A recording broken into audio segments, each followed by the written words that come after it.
This is a very simple question. If God created everything, if God created the space-time continuum, what created God?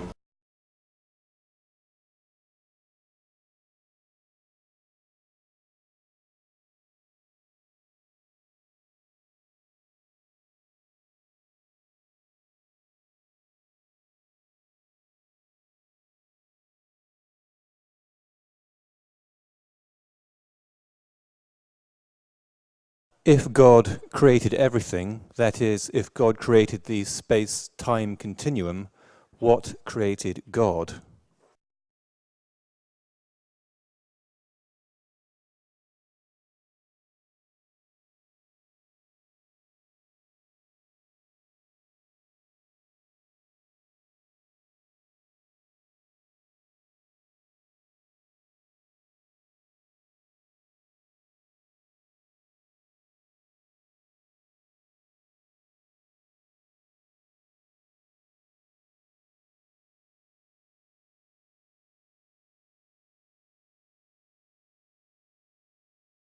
If God created everything, if God created everything, if God created the space-time continuum, that is, if God created the space-time continuum, what created God?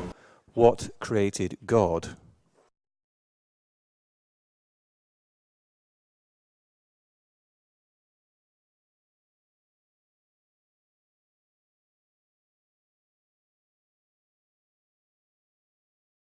Christians do not believe that God created everything. He created everything other than himself. He didn't create himself. So God is an uncreated being. As Rodney indicated so nicely in his speech, the concept of God that is traditional in Christian theology is that God is a necessary being, not a contingent being. That is to say, God exists in all possible worlds. It is metaphysically impossible that he fail to exist. So God is the uncaused first cause of everything other than himself. It's not much of a definition for God.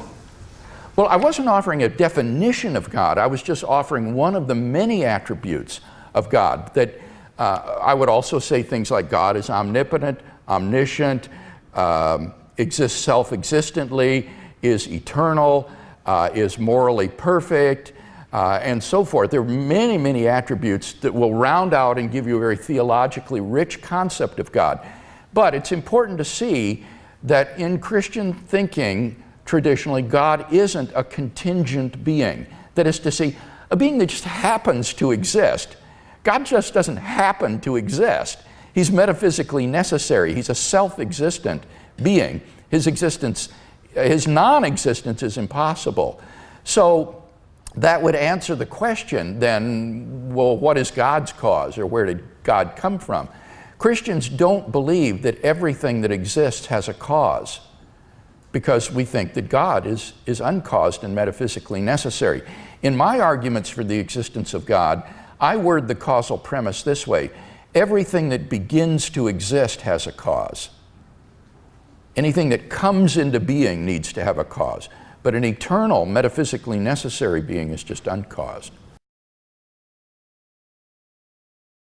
You'll notice that the way the first premise of our cosmological argument is phrased, it is not that everything must have a cause, which may invoke this question you ask of, well, if God caused the universe and everything needs a cause, then what caused him? Rather, it is everything that exists has an explanation of its existence, either in the necessity of its own nature or in some external cause. And the arguments that we've given and the definition of God that we're working with as well is that God is by definition this necessary being, the uncaused cause of all other reality. So to ask what caused that being which is by definition uncaused is to ask a malformed propositional statement, I think.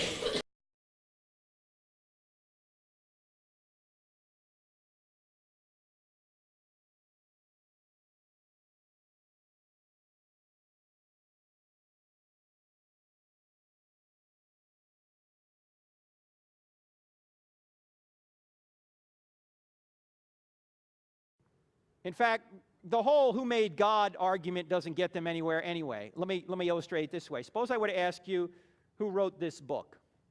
You would tell me Richard Dawkins. Suppose I looked back at you and I said, that's not good enough. Who made Richard Dawkins? You'd go, well, that doesn't bear on the question at all. Even if I don't know who made Richard Dawkins, I can know that he made this book, right? You don't need to know who made the Creator to know who made the universe. The Creator made the universe.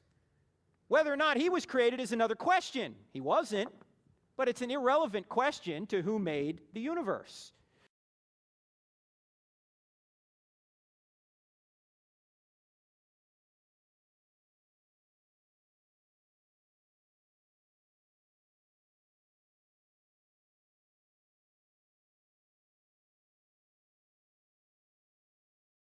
This question, who created God, or all right, what is God's cause? I've heard so many college sophomores ask this question as though this is the sort of knockdown argument that destroys theism. And it's just based on a misunderstanding. Look at the first premise.